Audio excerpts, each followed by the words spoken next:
ကျွန်တော်တို့ဒီ14ရက်နေ့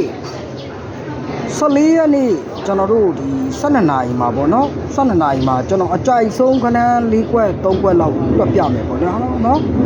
အဲ့တော့ဒီ3လုံးပေါင်း1လို့ရိုက်တာကိုဒီ3လုံးပေါင်း1နဲ့ထည့်လိုက်တယ်ပေါ့ဒီ3လုံးပေါင်း3လို့ရိုက်တာကိုဒီ3လုံးပေါင်း3နဲ့ထည့်လိုက်တယ်ဒီ3လုံးပေါင်း2လို့ရိုက်တာကိုဒီ3လုံးပေါင်း2နဲ့ထည့်လိုက်တယ်ဒီ3လုံးပေါင်း8လို့ရိုက်တာကိုဒီ3လုံးပေါင်း8နဲ့ထည့်လိုက်တယ်ပေါ့နော်ဒါဆိုသူကဒီ3လုံးပေါင်း5လို့ရိုက်တော့ဒီ3လုံးပေါင်း5နဲ့ထည့်2ထိပ်ပေါ့နော်2ထိပ်ဆိုရင်သူက5ပွဲစိုက်ပေါ့နော်ဒါဆိုဒီ3လုံးပေါင်း8ဒီ3လုံးပေါင်း9ဒီ3လုံးပေါင်း6ဒီ3လုံးပေါင်း5ဒီ3လုံးပေါင်း4ထိဆက်သွားမယ်ဆိုရင်2-5တခွက်လောက်ကာထားပေါ့ဗျာနော်5ပွဲစိုက်ပေါ့နော်ဒါပေမဲ့အဲ့ဒီ2ထိပ်ကိုကျွန်တော်ကကနန်းတစ်ခွက်ထည့်ချင်တယ်ပေါ့ဗျာဒီနှလုံးပေါင်း9ကိုသူကဒီ3လုံးပေါင်း9နဲ့ထည့်လိုက်တယ်ပေါ့နော်ဒီနှလုံးပေါင်း8ကိုဒီ3လုံးပေါင်း8နဲ့ထည့်လိုက်တယ်ပေါ့ဒီနှလုံးပေါင်း3မြကိုဒီ3လုံးပေါင်း3မြနဲ့ထည့်လိုက်တယ်ပေါ့နော်ဒီနှလုံးပေါင်း3ကိုလည်းဒီ3လုံးပေါင်း3နဲ့ထည့်သူက2ထိပ်ပေါ့နော်ဒါဆိုအဲ့2ထိပ်ကနှလုံးပေါင်း8လို့ရိုက်တာကို3လုံးပေါင်း8လို့ရိုက်ပြီးဒီ3လုံးပေါင်း8နဲ့ break ကိုထည့်လိုက်တယ်ပေါ့နော်ဒါဆိုရင်နှလုံးပေါင်း9လို့ရိုက်တာကိုသူက3လုံးပေါင်း9လို့ရိုက်ပြီးဒီ3လုံးပေါင်း9နဲ့ထည့်လိုက်တယ်ပေါ့နော်ဒါဆိုနှလုံးပေါင်း6လို့ရိုက်တာကို3လုံးပေါင်း6လို့ရိုက်ပြီးဒီ3လုံးပေါင်း6မယ်ဆိုရင်သူက17 break ပေါ့နော်17 break နှစ်ထိပ်နဲ့17 break ဆို29ပေါ့ဗျာနော်ဒါဆိုအဲ့ဒီကောင်ကိုဘာဖြစ်လို့ကြိုက်လဲဆိုတော့ပေါ့နော်အဲ့တော့ဒီ3လုံးပေါင်းဒီနှလုံးပေါင်း8လို့ရိုက်တာကို8ပါဝါဒီ3လုံးပေါင်း3လို့ထိပ်စီးထည့်လိုက်တယ်ပေါ့နော်ပြီးတော့မှ3ပါဝါ8နဲ့ပြန်ရိုက်လိုက်တယ်ပေါ့နော်ဒီနှလုံးပေါင်း9လို့ရိုက်တာကို9ပါဝါဒီ3လုံးပေါင်း2နဲ့ထည့်လိုက်ပြီးတော့2ပါဝါဒီ3လုံးပေါင်း9နဲ့ထည့်လိုက်တယ်ပေါ့နော်ဒီနှလုံးပေါင်း6လို့ရိုက်တာကို9ပါဝါဒီ3လုံးပေါင်း4လို့ထည့်ပြီးမှ4ပါဝါဒီ3လုံးပေါင်း6မယ်ဆိုတဲ့ break တစ်ပေါ့နော်အဲ့ဒီ break တစ်ကိုခင်ဗျားတို့ကြိုက်တာနဲ့ကတ်ထားပေါ့နော်အဲ့ဒါဆိုလို့ရှိရင်ကျွန်တော်တို့ကနှလုံးပေါင်း8လို့ရိုက်တာကို8ပါဝါ3နဲ့ထည့်တယ်နှလုံးပေါင်း9လို့ရိုက်တာ9ပါဝါ2နဲ့ထည့်တယ်နှလုံးပေါင်း9လို့ရိုက်တာ9ပါဝါ4နဲ့ထည့်တယ်နှလုံးပေါင်း3လို့ရိုက်3ပါဝါ8နဲ့ထည့်မယ်ဆိုရင်သူက6ထိပ်ပေါ့နော်ဒါဆို6ထိပ်2ထိပ်2ကွက်ရှိသွားပြီနော်6ထိပ်2ထိပ်2ကွက်ရှိသွားပြီဆိုတော့ဒီ1က1နဲ့ခက်ကို8ပေါ့ဒီ9က9နဲ့ခက်ကို6ပေါ့ဒီ3က3နဲ့ခက်ကို5ပေါ့ဒီ6က6နဲ့ခက်ကို9ဆိုလဲသူက6ထိပ်ပေါ့နော်ဒါဆိုရင်ကျွန်တော်တို့က6ထိပ်2ထိပ်ကိုကျွန်တော်တို့က break 17 break နဲ့ပေါ့နော်17 break နဲ့ကျွန်တော်2ကွက်ထည့်မယ်ဆိုတော့ဒီ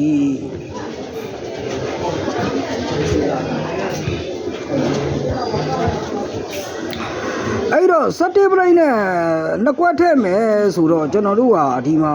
65နဲ့29ဆိုပြီးတော့2ကွက်ပေါ့နော်ဒါကကျွန်တော် break line နဲ့သွားလိုက်တာပေါ့နော်အဲ့တော့မိတ်ဆွေကကိုကြိုက်တဲ့ထိပ်စီးနဲ့17 break ကိုဆွဲလို့ရတယ်ပေါ့နော်အဲ့တော့နောက်တဲ့17 break တွေကကိုကြိုက်တာကိုထည့်လို့ရတယ်ပေါ့ဗျာနော်ထည့်လို့ရတယ်ကျွန်တော်အဲ့တော့ဒီမှာနောက်တစ်ခုသွားကျင်တာကကျွန်တော်တို့ဒီ3လုံးပေါင်းရေခွန်ပေါ့နော်အဲ့ဒီခွန်ကဒီ3လုံးပေါင်း3မြကို3မြနဲ့ခက်ခွန်နဲ့ထည့်တယ်ဒီ3လုံးပေါင်း1ကို1နဲ့ခက်ကို8နဲ့ထည့်တယ်ဒီ3လုံးပေါင်း3ကို3နဲ့ခက်ကို5နဲ့ထည့်တယ်ဒီ3လုံးပေါင်းခွန်ကို9နဲ့ခက်ကို3မြနဲ့ထည့်တယ်ပေါ့နော်ဒီ3လုံးပေါင်း4ကို4နဲ့ခက်ကို2နဲ့ထည့်မယ်ဆိုရင်လည်းသူက2ထိပ်ပဲပေါ့နော်ဒါဆိုနှလုံးပေါင်းခွန်ကိုလည်း3လုံးပေါင်းခွန်နဲ့သူကထည့်လိုက်တယ်နှလုံးပေါင်း8ကိုလည်း3လုံးပေါင်း8နဲ့ထည့်လိုက်တယ်နှလုံးပေါင်း3မြကိုလည်း3လုံးပေါင်း3မြနဲ့ထည့်လိုက်တယ်နှလုံးပေါင်း3ကိုလည်း3လုံးပေါင်း3မယ်ဆိုသူက2ထိပ်နော်ဒါဆိုအဲ့2ထိပ်ကဒီ3လုံးပေါင်း1လို့ရိုက်တာကိုဒီ3လုံးပေါင်း1နဲ့ထည့်လိုက်တယ်ဒီ3လုံးပေါင်း3လို့ရိုက်တာကိုဒီ3လုံးပေါင်း3နဲ့ထည့်လိုက်တယ်ဒီ3လုံးပေါင်း2လို့ရိုက်တာကိုဒီ3လုံးပေါင်း2နဲ့ထည့်လိုက်တယ်ဒီ3လုံးပေါင်း8လို့ရိုက်တာကိုဒီ3လုံးပေါင်း8နဲ့ထည့်လိုက်တယ်ပေါ့နော်ဒီ3လုံးပေါင်း5လို့ရိုက်တာကိုဒီ3လုံးပေါင်း5လို့ရိုက်2ထိပ်ပေါ့နော်ဒါဆိုအဲ့2ထိပ်နဲ့တင်ခွက်တစ်ခွက်ကျွန်တော်တို့သွားကြည့်မယ်ပေါ့နော်တင်ခွက်တစ်ခွက်သွားကြည့်မယ်ဆိုတော့အဲ့တော့ဒီပါပေါ့အဲ့တော့တင်ခွက်တစ်ခွက်သွားကြည့်မယ်ဆိုတော့အဲ့ဒီမှာကျွန်တော်တို့ဒီ3လုံးပေါင်း5လို့ရိုက်တာပေါ့နော်ဒီ3လုံးပေါင်း5လို့ရိုက်တာကိုသူကဒီ3လုံးပေါင်း5လို့ရိုက်တာကိုဒီ3လုံးပေါင်း5နဲ့သူကထည့်လိုက်တယ်ပေါ့နော်ပြီးမှဒီ3လုံးပေါင်း5နဲ့ထည့်လိုက်တယ်ပေါ့နော်ပြီးမှဒီ3လုံးပေါင်း5နဲ့ထည့်လိုက်တယ်ပေါ့နော်အဲ့5က5လို့ပိတ်ပြီး5လက်ခက်ကိုနှလုံး3ဆိုပြီးတစ်ခွက်တည်းရိုက်တယ်ပေါ့နော်ဒါဆိုရင်ကျွန်တော်တို့ကနောက်တစ်ချက်သွားမယ်ပေါ့ဒီ3လုံးပေါင်း8လို့ရိုက်တာကိုသူကဒီ3လုံးပေါင်းလဲ8လို့ရိုက်လိုက်တယ်ပေါ့နော်အဲ့ဒီ8ကိုလည်းကျွန်တော်တို့ဒီ3လုံးပေါင်းလဲ8လို့ရိုက်လိုက်တယ်ပေါ့နော်အဲ့ဒီ8ကလည်းကျွန်တော်တို့ဒီမှာဒီ3လုံးပေါင်းလဲ8လို့ထည့်လိုက်တယ်ပေါ့နော်ပြီးမှ8ပိတ်တယ်ပေါ့နော်ဒါဆိုအဲ့8ကို8ရဲ့နှက်ကနှလုံးပေါင်း1ဆိုပြီးတော့တစ်ခွက်တည်းရိုက်တယ်ပေါ့နော်အဲ့တော့ဒီမှာဒီမှာ3လုံးပေါင်း6လို့ရိုက်တာကိုသူက ဒီမှာလဲ3လုံးပေါင်း6လို့ရိုက်ပေးတယ်ဗောနော်ဒါဆိုဒီ3လုံးပေါင်း6လို့ရိုက်ပြီးတာနဲ့အဲ့ဒီ6ကိုလဲကျွန်တော်တို့ကဒီ3လုံးပေါင်း6လို့ရိုက်လိုက်ပြီးတော့အဲ့6က6နောက်ပိတ်နဲ့6နှစ်ခတ်ကိုနှလုံးပေါင်း6ပဲဆို29ဗောနော်ဒါဆိုရင်ဒီ3လုံးပေါင်း8ကဒီ3လုံးပေါင်း8နဲ့ထည့်ထားတယ်ဗောနော်ဒီနှလုံးပေါင်း8ကဒီ3လုံးပေါင်း8လို့ထည့်ပြီးဒီ3လုံးပေါင်း8နဲ့ထည့်ထားတယ်ဒီနှလုံးပေါင်း9ကဒီ3လုံးပေါင်း9လို့ထည့်ပြီးဒီ3လုံးပေါင်း9နဲ့ထည့်ထားတယ်ဒီနှလုံးပေါင်း9ကဒီ3လုံးပေါင်း9လို့ထည့်ပြီးဒီ3လုံးပေါင်း9နဲ့ထည့်ထားတဲ့အတွက်ဘရိတ်က17ဘရိတ်ပေါ့နော်ဒီ3လုံးပေါင်း3လို့ရိုက်တာ3ပေါက်ပါ8နဲ့ထည့်ထားတယ်ဒီ3လုံးပေါင်း8လို့ရိုက်တာကိုဟိုဒီ3လုံးပေါင်း2လို့ရိုက်တာကို2ပါပါခွန်နဲ့ထည့်ထားတယ်ပေါ့နော်နှလုံးပေါင်း8ကို8ပါပါ3နဲ့3ပါပါပြန်8ထားတယ်ပေါ့နော်နှလုံးပေါင်းခွန်ကိုခွန်ပါပါ2တဲ့2ပါပါပြန်ခွန်ထားတယ်ပေါ့နှလုံးပေါင်း9ပါပါ4တဲ့4ပါပါပြန်9မယ်ဆိုတဲ့ break 17ပေါ့နော်အဲ့ဒီ break 17ကိုတော့ကျွန်တော်ဆွဲစီခြင်းတယ်ပေါ့နော်ဒါဆိုကျွန်တော်29တင်ခွက်ကြိုက်တယ်ပေါ့နော်29တင်ခွက်ကြိုက်တယ်အဲ့တော့နောက်တစ်ခုပေါ့နော်နောက်တစ်ခုကကျွန်တော်တို့ဒီနေရာမှာထိတ်စီးတဲ့အပိတ်တွေကတော့အများကြီးရှိတယ်ဗျ break တွေလည်းအများကြီးရှိတယ်နော်ကျွန်တော်သိပြချိန်မရဘူးကျွန်တော်သိပြချိန်ကိုကျွန်တော်ပြတာကိုကြည့်ရင်ကျွန်တော်ကတဲ့ဂျော်ကာနော်ဂျော်ကာလေးပေါ့နော်အကောက်ကျသွားလို့ပေါ့နော်အခုကြော်အကောက်နဲ့လွတ်နေရပေါ့နော်အဲ့တော့တားလိုက်လွင့်တာအကြာကြီးကိုကြည့်ချင်တယ်ဆို Facebook ကိုလာခဲ့ပေါ့ဗျာနော် Viber ကနေဆက်သွယ်ပေါ့နော်ကျွန်တော်ဖုန်းနံပါတ်ကိုတကယ်ကျွန်တော်ပြိတက်မှာသိမှာဗျာနော်တခြားပြိတက်တွေကတော့ကျွန်တော်မပေးတော့ဘူးပေါ့ဗျာနော်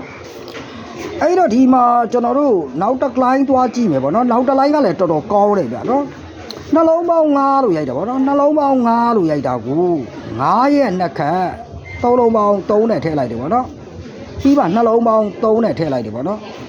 အဲ့ဒီ3ကိုဒီနှလုံးပေါင်း3လို့ထည့်ပြီး3နဲ့ခက်9ပိတ်နဲ့9ခွန်လို့တစ်ခွက်ရိုက်လိုက်တယ်ပေါ့နော်ဒါဆိုနှလုံးပေါင်းခွန်လို့ရိုက်တာကိုအဲ့ဒီခွန်နှလုံးပေါင်းခွန်လို့ရိုက်တာကိုနှလုံးပေါင်းခွန်လို့ရိုက်တာကိုsorry နှလုံးပေါင်း8လို့ရိုက်တာကိုနှလုံးပေါင်း8လို့ရိုက်တာကို8ရဲ့နှစ်ခတ်ဒီနှလုံးပေါင်း1လို့ရိုက်ပြီးတော့เนาะနှလုံးပေါင်း9နဲ့ခက်ဒီ3လုံးပေါင်း3နှလုံးပေါင်း3အဲ့ဒီ3ကိုနှလုံးပေါင်း3နဲ့ခက်9ပိတ်ပေါ့เนาะဒီအလယ်မှာရိုက်တာရှိတယ်เนาะကျွန်တော်မမှတ်မိတော့လို့เนาะအဲ့တော့နှလုံးပေါင်း8အဲ့8ကို8ရဲ့နှစ်ခတ်နှလုံးပေါင်း1အဲ့1က3လုံးပေါင်း1အဲ့1ကိုနှလုံးပေါင်း1နှစ်ခတ်8ပိတ်နဲ့အဲ့တော့နှလုံးပေါင်းခွန်အဲ့ခွန်ကိုနှလုံးပေါင်းခွန်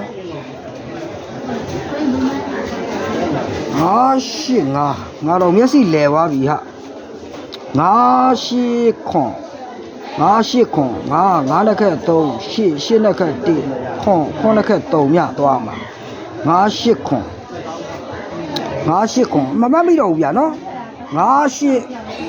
ငါနှလုံးပေါင်း9နှလုံးပေါင်း8နှလုံးပေါင်းခွန်ခွန်အဲ့ဒါတွေကိုခွန်လို့ထည့်ပြီး9လက်ခက်နှလုံး3 8လက်ခက်နှလုံး1ခွန်လက်ခက်နှလုံး3မြဆိုပြီးတော့60ခွန်ပေါ့နော်60ခွန်အဲ့တော့အဲ့ဒီမှာလဲကျွန်တော်တို့ကဒီ3ပြအဲ့တော့နှလုံးပေါင်း3ကို3လုံးပေါင်း3နဲ့ထည့်နှလုံးပေါင်း1ကို3လုံးပေါင်း1နဲ့ထည့်နှလုံးပေါင်းခွန်ကိုအဲ့ဒါလဲမေ့နေပြန်ပြီကွာတဲ့3ခွန်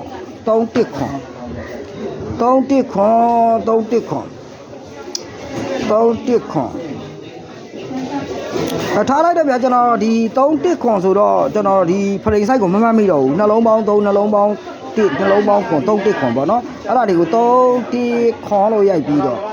3လက်ခက်9 1လက်ခက်8ခွန်လက်ခက်3မြဆိုပြီးတော့30ပေါ့ဗျာနော်အဲ့တော့နောက်တစ်ခွက်ကကျွန်တော်ဘာထည့်ချင်လဲဆိုတော့ဒီအပေါ်မှာရိုက်တယ်ဒီ3လုံးပေါင်း3ဒီ3လုံးပေါင်း4ဒီ3လုံးပေါင်း5 345ပေါ့နော်အဲ့ဒီ345တွေကိုတဲ့အဲ့ဒီ345တွေကိုကျွန်တော်တို့ဒီမှာပြန်ရိုက်ခဲ့တဲ့ကောင်တွေပေါ့နော်အဲ့ဒီ345တွေကိုဒီ3လုံးပေါင်း3ဒီ3လုံးပေါင်း4ဒီ3လုံးပေါင်း5ပေါ့နော်345ပေါ့နော်အဲ့ဒီ345တွေကိုပဲဒီ3လုံးပေါင်း3ဒီ3လုံးပေါင်း4ဒီ3လုံးပေါင်း5 345ပေါ့နော် ဒါဆိုဒီ3လုံးပေါင်း3လို့ရိုက်တာကို3ပါဝါဒီ3လုံးပေါင်း8နဲ့ထည့်မယ်ပေါ့နော်ဒီ3လုံးပေါင်း4လို့ရိုက်တာကို4ပါဝါဒီ3လုံးပေါင်း9နဲ့ထည့်မယ်ဒီ3လုံးပေါင်း5လို့ရိုက်တာ5ပါဝါဒီ3လုံးပေါင်း3မြနဲ့ထည့်မယ်ဆိုခွန်ထိတ်ပေါ့နော်ဒါဆိုခွန်ထိတ်ဆိုတော့ကျွန်တော်ကနှစ်ကွက်ထည့်ခြင်းတယ်ပေါ့နော်ဒီနှလုံးပေါင်း3က3နဲ့ခက်5ပိတ်ဒီနှလုံး1က1နဲ့ခက်10ပိတ်ဒီနှလုံး1က1နဲ့ခက်10ပိတ်နဲ့ခွန်10ပေါ့နော်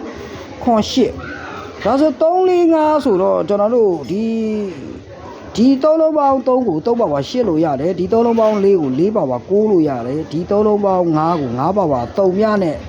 ထည့်လို့ရတယ်ဆိုရင် break က6 break ဗျာနော် break က6 break ဆိုတော့ကျွန်တော်ခွန်6တစ်ခွက်ထည့်မယ်ပေါ့နော်ခွန်6တစ်ခွက်ထည့်မယ်ပေါ့နော်ဒီ3လုံးပေါင်း5ကစောနာကကျွန်တော်ရိုက်တယ်စောနာကရိုက်လိုက်တယ်